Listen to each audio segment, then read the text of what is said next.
Hi வணக்கம், நான் Jain. Welcome to my channel. இன்னைக்கு வீடியோவில் என்ன இன்ஃபர்மேஷன் பார்க்க போகிறோம் அப்படின்னா, கிரெடிட் கார்டு சம்மந்தப்பட்ட ஒரு விஷயம்.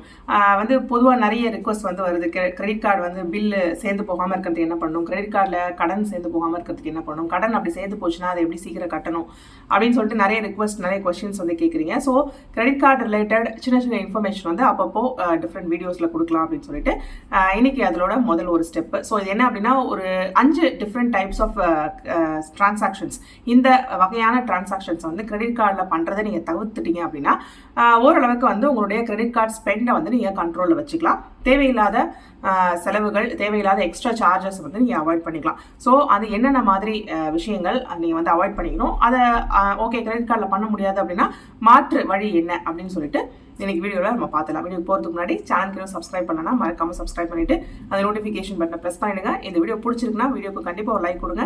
அண்ட் உங்கள் friends and social circle WhatsApp குரூப்ஸில் வீடியோவை ஷேர் பண்ண மறந்துடாதீங்க.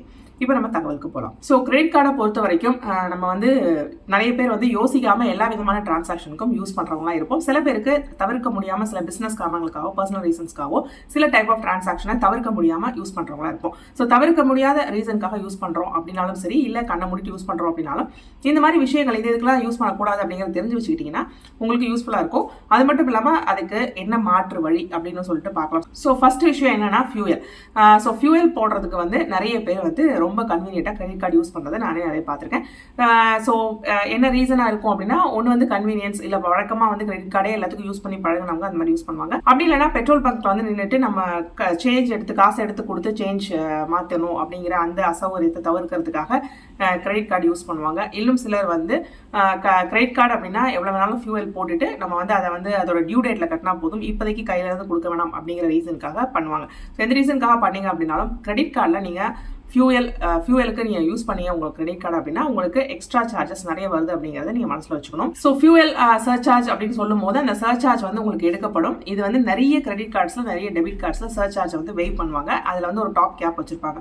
ஸோ ஃபியூவல் நீங்கள் எவ்வளோ போட்டீங்களோ 1% சர்சார்ஜ் அப்படின்னா அந்த 1%யும் வெய் பண்ணுறவங்க இருக்காங்க, இல்லை சில அமௌண்ட். ஸோ 1% அப்படின்னா நீங்கள் எவ்வளோக்கு ஃபியூவல் போட்டாலும் அவ்வளோ 1%யும் வெய் பண்ண மாட்டாங்க. அதுதான் இதில் இருக்கிற கேட்ச். ஸோ நிறைய கிரெடிட் கார்ட்ஸ் நீங்கள் வாங்கும்போது ஃபியூவல் சர்சார்ஜ் வெய் ஆகிடும், 1% வேவ் ஆகிடும் அப்படின்னு சொல்லிட்டு நீங்கள் பார்த்து வாங்குவீங்க. பட் சின்னதாக ஃபைன் பிரிண்ட் எழுதியிருப்பாங்க, up to maximum of 100 rupees, இல்லைனா 50 rupees அந்த மாதிரி அதான் எழுதியிருப்பாங்க. அதனால் நீங்கள் எவ்வளோ தான் போட்டாலும் ஃபியூவல் போட்டாலும் அதில் அவ்வளோ 1%மே வேவ் பண்ணிடுவாங்கன்னா கிடையாது. அதில் அவங்க குறிப்பிட்ட சில அமௌண்ட் மட்டும் தான் வச்சுருப்பாங்க, டாப் கேப், அதை தான் வேவ் பண்ணுவாங்க. சரி, ஓகே, சில கார்ட்ஸ் எக்ஸப்ஷனாக இருக்கலாம். கம்ப்ளீட்டாகவே எவ்வளோ வந்தாலும் 1% வெயிட் பண்ணுற கார்ட்ஸாக இருக்கலாம். அந்த கார்ட்ஸ்லையும் என்ன ஒரு ப்ராப்ளம் அப்படின்னா, 1% ஃபியூவல் சர்சார்ஜ் ப்ளஸ் 0.18% ஜிஎஸ்டி நீங்கள் பே பண்ணுற மாதிரி இருக்கும். ஸோ உங்களுக்கு சர்சார்ஜ் வெயிட் பண்ணுறாங்க அப்படிங்கும்போது அந்த 1% சர்சார்ஜை மட்டும் தான் உங்களுக்கு ரிவர்ட் பண்ணுவாங்க. அந்த 0.18% ஜிஎஸ்டி நீங்கள் ஸ்டில் பேர் பண்ணுற மாதிரி தான் இருக்கும். இந்த 0.18% தானே, இது ரொம்ப சின்ன அமௌண்ட் நீங்கள் நினைக்கலாம். பட் ரெகுலராக அதிகமாக ஃபியூவல் போடுறவங்களுக்கு இது கண்டிப்பாக ஒரு பெரிய அமௌண்ட்டு. அப்படியே கொஞ்சமாக சேர்ந்துச்சு அப்படின்னா இது கிரெடிட் கார்டு பில்லில் ஒரு குறிப்பிட்ட அமௌண்ட்டாக ரிஃப்ளெக்ட் ஆகிறதுக்கு வாய்ப்பு இருக்குது. ஸோ எவ்வளோ கம்மினாலும் சேவ் பண்ணுறது நல்லது. ஸோ என்ன பண்ணட்டும், நான் கிரெடிட் கார்டில் ஃபியூவலே போட முடியாதா அப்படின்னா அப்படி கிடையாது. So fuel specific credit cards and debit cards நிறைய இருக்குது. ஸோ ரீசெண்டாக கூட நான் சேனலில் 2 fuel based credit cards information அதை பற்றின இன்ஃபர்மேஷன் ஷேர் பண்ணியிருக்கேன். ஸோ அந்த கார்ட்ஸ் பர்டிகுலராக கிரெடிட் கார்டோ டெபிட் கார்டோ, ஸோ நீங்கள் நிறைய ரெகுலராக என்னுடைய ஒர்க்குக்காகவோ பர்சனல் யூஸ்க்காகவோ நான் நிறைய ட்ராவல் பண்ணுவேன், இல்லை ஃபியூவல் ரெகுலராக போடணும் அப்படின்னு நினைக்கிறவங்க அந்த மாதிரி ஸ்பெசிஃபிக் கார்ட்ஸ் வாங்கி யூஸ் பண்ணிக்கிட்டீங்க அப்படின்னா ஃபியூவலுக்கு மட்டும் நீங்கள் அந்த கார்ட்ஸை யூஸ் பண்ணிக்கலாம். அதில் நிறைய பெனிஃபிட்ஸ் கேஷ்பேக்ஸ்லாம் கிடைக்கும். அடுத்தது கேஷ் அட்வான்ஸ் டிரான்சாக்ஷன். அதாவது எல்லா கிரெடிட் கார்ட்ஸ்லையுமே இப்போ நம்ம டெபிட் கார்ட்ஸ்னா எப்படி நம்மளுடைய அக்கௌண்ட்டில் இருக்கிற மணியை ஏடிஎம் மிஷினில் போய் எடுத்துக்கிறோமோ அதே மாதிரி கிரெடிட் கார்டில் கேஷ் அட்வான்ஸ்னு ஒரு ஆப்ஷன் இருக்கும். இப்போ உங்களுடைய கார்டுக்கு 1 லட்ச ரூபாய் லிமிட் அப்படின்னா அதில் 30% இல்லை 40% கேஷ் அட்வான்ஸாக வச்சிருப்பாங்க. ஸோ இப்போ 1 லட்ச ரூபாய் லிமிட்னா அதில் 60,000 நீங்கள் கார்டை ஸ்வைப் பண்ணி ஷாப்பிங்கோ இல்லை அதை டைப்ஸ் ஆஃப் டிரான்சாக்ஷன் பண்ணிக்கலாம். அதில் ஒரு 40%, அதாவது 40,000 இல்லை 50,000 நீங்கள் கேஷாக வித்ட்ரா பண்ணுறதுக்கு உங்களுக்கு அனுமதி இருக்கும். ஸோ இதை என்ன பண்ணுவாங்க அப்படின்னா, சில பேர் இதை ரொம்ப கேஷுவலாக யூஸ் பண்ணுவாங்க. கிரெடிட் கார்ட்லையும் கேஷ் எடுக்கலாமே அப்படின்னு சொல்லிட்டு ஏடிஎம்ல போயிட்டு கேஷ் எடுக்கிறது. ஸோ பட் இதோட பர்பஸ் என்ன, எதுக்கு இந்த ஃபீச்சர் வச்சுருக்காங்கன்னா அப்படின்னா, இது அல்டிமேட்லி எமர்ஜென்சிக்கான ஒரு விஷயம் தான் இந்த ஃபீச்சர். ஸோ ஒரு ஃபாரின் கண்ட்ரிக்கு போகிறீங்க, எங்கேயோ போகிறீங்க, அங்கே உங்களுக்கு கையில் கேஷ் தேவைப்படும், இது உங்களால் பணம் ரெடி பண்ணிட்டு போக முடியல அப்படிங்கும்போது அங்கே போய் வித்ட்ரா பண்ணிக்கலாம். இது எமர்ஜென்சினா மட்டும்தான். இல்லைனா நீங்கள் கம்ப்ளீட்டாக பிளான் பண்ணிவிட்டு இங்கேருந்தே எந்த கண்ட்ரிக்கு போகிறீங்களோ அந்த கண்ட்ரியோட கரன்சியை கையில் சேஞ்ச் பண்ணி இங்கேருந்து நீங்கள் எடுத்துகிட்டு போகிறது நல்லது, எவ்வளோ அலௌடாக அது. அப்படி இல்லை அப்படிங்கிற பட்சத்தில் ஏதோ ஒரு மெடிக்கல் எமர்ஜென்சி வந்துருச்சு, இல்லை டக்குன்னு ஒரு சுச்சுவேஷன் வந்து கார்டை தொலைச்சிட்டீங்க, ஒரு முக்கியமான இடத்துல நிற்கிறீங்க, வேறு வழியே கிடையாது, உங்களுக்கு பணம் வேணும் அப்படிங்கிறப்போ ஒரு பயங்கரமான எமர்ஜென்சி சுச்சுவேஷன்ஸில் நீங்கள் இந்த ஃபீச்சரை யூஸ் பண்ணால் போதும். மற்றபடி ரெகுலராக கேஷ் அட்வான்ஸ் ட்ரான்சாக்ஷன்ஸ் நீங்கள் யூஸ் பண்ணக்கூடாது. ஏன்னா இதில் வந்து நிறைய சார்ஜஸ் வந்து இன்வால்வ் ஆயிருக்கு. ஸோ ஃபஸ்ட்டு வந்து கேஷ் நீங்கள் வித்ட்ரா பண்ணும்போது எவ்வளோ கேஷ் வித்ட்ரா பண்ணுறீங்களோ அதில் 2.5% வந்து டிரான்சாக்ஷன் ஃபீஸ் அப்படின்னு சொல்லிட்டு எடுப்பாங்க. அது இல்லாமல் ஒரு 3.5% வந்து சர்வீஸ் சார்ஜாக வந்து எடுப்பாங்க.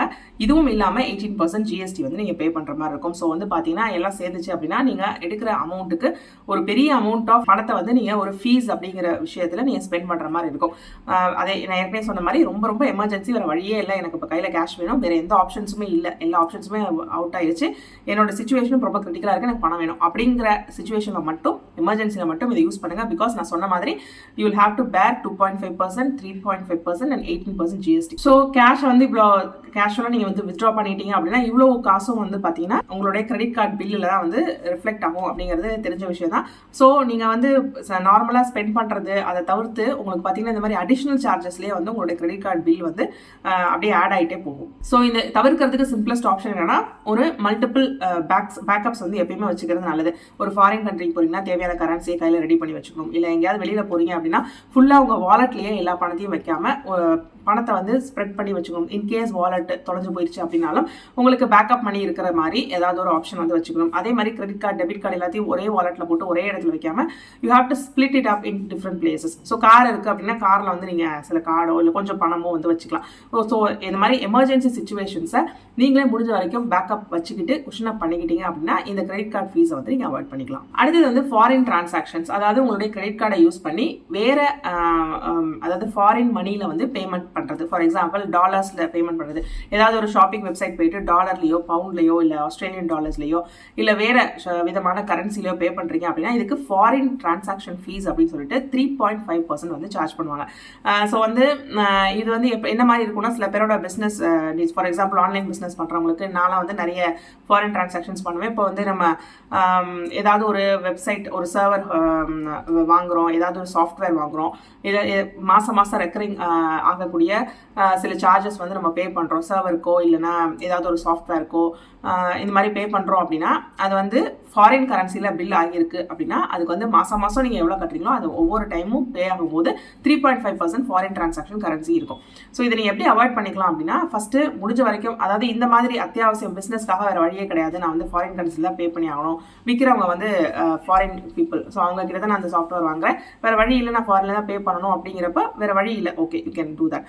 பட் கேஷுவலாக போயிட்டு ஒரு ஃபாரின் வெப்சைட்டில் ஷாப் பண்ணுறது, அந்த வெப்சைட்டோட இந்தியன் வெர்ஷன் இருக்கா அப்படிங்கிறத நீங்கள் செக் பண்ணிக்கிறோம். ஸோ இந்த மாதிரிலாம் பண்ணிங்கன்னா அவாய்ட் பண்ணிக்கலாம். அதுவும் இல்லாமல் முக்கால்வாசியான ஃபாரின், அதாவது ஃபாரின் வெப்சைட்ஸில் இந்த மாதிரி சாஃப்ட்வேர் ஒரு சர்வர்ஸ் இல்லைனா புக்ஸ் இந்த மாதிரி விற்கிறவங்க வந்து பார்த்தீங்கன்னா பில்லிங் ஆப்ஷனில் வந்து கரன்சி சூஸ் பண்ணுற ஆப்ஷன் வந்து கொடுத்துருப்பாங்க. ஸோ அதில் ஐஎன்ஆர், அதாவது இந்தியன் கரன்சியை நீங்கள் மாற்றி வச்சுக்கிறது ரொம்ப அவசியம். நானுமே வந்து ரொம்ப நாள் இது தெரியாமல் இருந்தேன். ஸோ நம்ம டாலர்ஸ்லையோ இல்லை அதர் கரன்சிலையோ அதை வந்து பே பண்ணிட்டு இருக்கும்போது அதுக்கான ஃபாரின் டிரான்சாக்ஷன் ஃபீஸாக நம்ம எவ்வளோ பில்லோ அது இல்லாமல் அதில் பில்லோட சேர்த்து ஒரு 3.5% எக்ஸ்ட்ராவாகும். இதுவே நீங்கள் அந்த ஃபாரின் கரன்சியை சூஸ் பண்ணும்போது ஐஎன்ஆராக மாற்றி வச்சிட்டீங்க, இந்தியன் ருபீஸாக மாற்றி வச்சிட்டீங்க அப்படின்னா இந்த 3.5% நீங்கள் அவாய்ட் பண்ணிக்கலாம். இது ஒரு மெத்தட். இன்னொரு மெத்தட் வந்து பார்த்தீங்கன்னா இல்லை எனக்கு பிஸ்னஸ் ரீசன்ஸ்க்கு நான் நிறைய வந்து ஃபாரின் கரன்சியில் தான் டிரான்சாக்ஷன் பண்ணுவேன், எனக்கு ஒரு வழியே இல்லை அப்படிங்கிறவங்க இதுக்கு ஸ்பெசிஃபிக்காக வந்து கார்ட்ஸ் இருக்குது. அதாவது 3.5% இல்லாமல் கொஞ்சம் குறைச்சி இந்த ஃபாரின் டிரான்சாக்ஷன் ஃபீஸை வசூல் பண்ணுற மாதிரி கார்ட்ஸ் வந்து இருக்குது. ஹெச்டிஎஃப்சியில் இருக்குது, ஐசிஐசியில் இருக்குது. ஸோ அந்த பர்டிகுலர் கார்ட்ஸை நீங்கள் ஸ்பெசிஃபிக்காக போய் வாங்கிக்கிட்டீங்க அப்படின்னா பேங்க்கில் போய் இந்த மாதிரி சொன்னீங்கன்னா அவங்க ஃபாரின் டிரான்சாக்ஷன் ஃபீஸ் வந்து கம்மியாக இருக்கக்கூடிய கார்ட்ஸ் உங்களுக்கு சஜஸ்ட் பண்ணுவாங்க. 2.7%, 1.5% சார்ஜ் பண்ணுற கார்ட்ஸ்லாம் இருக்குது. ஸோ அந்த மாதிரி கார்ட்ஸை வந்து நீங்கள் வாங்கிக்கலாம். அடுத்தது வந்து பில் பேமெண்ட்ஸ். ஸோ பில் பேமெண்ட்டை வந்து கிரெடிட் கார்டில் பண்ணுறது ரொம்ப ஃபேன்சியாக நிறைய பேர் நினைக்கிறாங்க, அதனால் நிறைய பேர் வந்து அதை பண்ணுறாங்க, which is a bad option actually. So பில்லை வந்து பே பண்ணுறீங்க, அது எலக்ட்ரிசிட்டி பில், வாட்டர் பில், என்ன மாதிரியான பில்லாக இருந்தாலும் மொபைல் ரீசார்ஜஸ், இது எல்லாத்துக்குமே வந்து நிறைய ஆப்ஷன்ஸ் வந்து இருக்கும். நம்மளே வந்து பார்த்துருப்போம், net banking, credit card, debit card, UPI payments, இந்த மாதிரி ஆப்ஷன் இருக்கும் நிறைய வெப்சைட்ஸில். இப்போ ஃபார் எக்ஸாம்பிள் டிஎன்இபி எடுத்துட்டிங்கன்னா அந்த நிறைய கொடுக்கக்கூடிய நிறைய ஆப்ஷன்ஸில் ஒவ்வொன்றுக்கும் சார்ஜஸ் இருக்கா இல்லையா, இல்லைனா இருக்குன்னா எவ்வளோ பேங்க் சார்ஜஸ் அப்ளை அப்படின்னு சொல்லிட்டு ஏதாவது போட்டிருப்பாங்க. ஸோ அந்த மாதிரி சார்ஜஸ் இருக்குது அப்படின்னா அந்த ஆப்ஷனை சூஸ் பண்ணக்கூடாது. பேங்க் சார்ஜஸ் அப்படின்னு போட்டு நில் அப்படின்னு என்ன ஆப்ஷன் இருக்கோ அந்த ஆப்ஷனை சூஸ் பண்ணி பில் பே பண்ணுறதா வந்து புத்திசாலித்தனம். ஸோ பில்லுக்கான அமௌண்ட் இல்லாமல் கிரெடிட் கார்டை யூஸ் பண்ணி அந்த கிரெடிட் கார்டுக்கான டிரான்சாக்ஷன் ஃபீஸையும் சேர்த்து கட்டுறது அப்படிங்கும்போது நமக்கு அதுக்கு தேவையில்லாத எக்ஸ்ட்ரா சார்ஜஸ் அப்படிங்கிற வாக்கில் பணம் வந்து எக்ஸ்ட்ரா தேவையில்லாமல் செலவாகுது அப்படிங்கிறது நமக்கு தெரியும். ஸோ நீங்கள் வந்து ஒரு பில் பே பண்ணுறீங்க அப்படின்னா அந்த வெப்சைட்டில் கொடுத்துருக்க நிறைய ஆப்ஷனில் எல்லா ஆப்ஷனையும் போய் கிளிக் பண்ணி பாருங்கள். பார்த்துட்டு எந்த ஆப்ஷனில் உங்களுக்கு வந்து பேங்க் சார்ஜஸ் நில் அப்படின்னு இருக்குதோ அந்த ஆப்ஷன் வந்து சூஸ் பண்ணுங்கள்.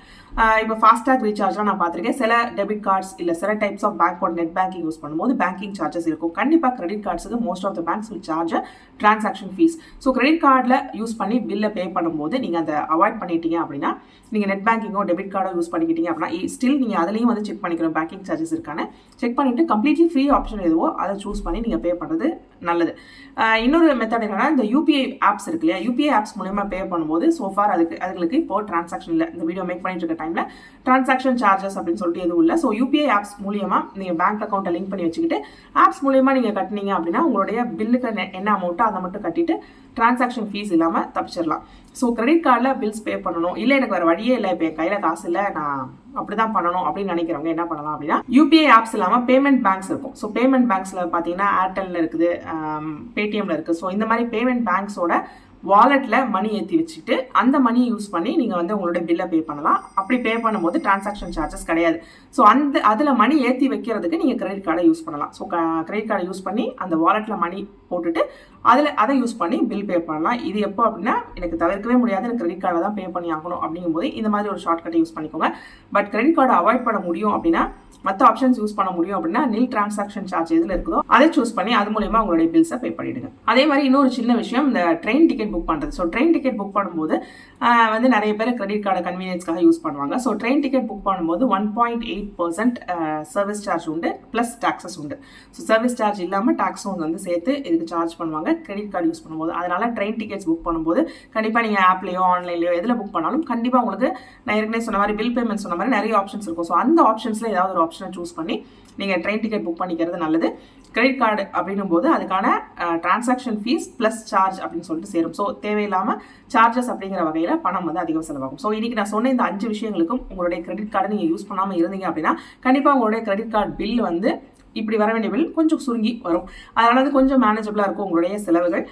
எவ்வளோக்கு எவ்வளோ கிரெடிட் கார்டை பொறுத்த வரைக்கும் எவ்ரி 1 ரூபி மேட்டர்ஸ். ஸோ ஒரு ரூபாய்னாலும் அதை நீங்கள் செலவு மிச்சப்படுத்தி அதுக்கான டிரான்சாக்ஷன் ஃபீஸை வந்து நீங்கள் பைபாஸ் பண்ணி ஏதாவது ஒரு மெத்தட் கண்டுபிடிச்சி அதுக்கான செலவுகளை நீங்கள் கம்மி பண்ணிட்டீங்க அப்படின்னா கிரெடிட் கார்டை வந்து நீங்கள் டெட்டு சேராமல் இல்லைனா ஹியூஜ் பில் வராமல் உங்களுக்கு ஷாக்கிங்காக இல்லாமல் நீங்கள் வந்து அதை மேனேஜ் பண்ணிக்கலாம். ஸோ கிரெடிட் கார்டு சம்மந்தப்பட்ட டவுட்ஸ் கேட்ட எல்லாருக்கும் இன்னைக்கு ஷேர் பண்ண இந்த இன்ஃபர்மேஷன் யூஸ்ஃபுல்லாக இருக்கும்னு நினைக்கிறேன். அப்படி நீங்கள் நினச்சிங்கன்னா வீடியோக்கு ஒரு லைக் கொடுத்துட்டு கண்டிப்பாக இந்த தகவலை உங்கள் ஃப்ரெண்ட்ஸ், சோஷியல் சர்க்கிள், வாட்ஸ்அப் குரூப்ஸில் ஷேர் பண்ண மறந்துடாதீங்க.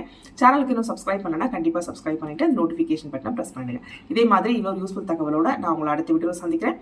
Until then, it's bye from Jane. நன்றி, வணக்கம்.